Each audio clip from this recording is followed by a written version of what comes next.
मुसलमानों को रिजर्वेशन नहीं मिलने देंगे, मरकजी वजीर अमित शाह का बयान।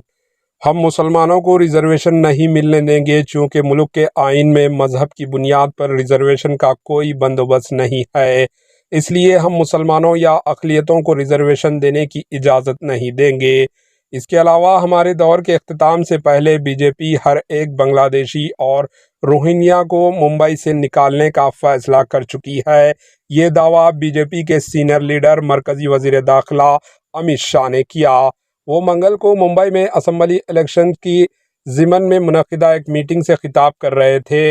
अमित शाह ने कहा कि सुप्रीम कोर्ट की जानिब से रिजर्वेशन के लिए मुकर्रर करदा 50% की हद ख़त्म हो चुकी है। अगर मुसलमानों को रिजर्वेशन देना है तो क्या दलितों, ओबीसी, आदिवासियों का रिजर्वेशन कम करके मुसलमानों को देना चाहिए। इसलिए मुसलमानों को रिजर्वेशन देना मुमकिन नहीं होगा।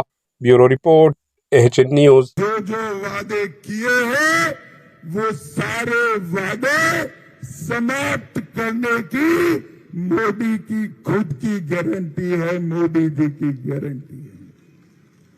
और हमारा ट्रैक रिकॉर्ड है कि हमने जो वादे किए वो पूरे किए। एचएन न्यूज़ को लाइक करें, शेयर करें और सब्सक्राइब करना ना भूलें।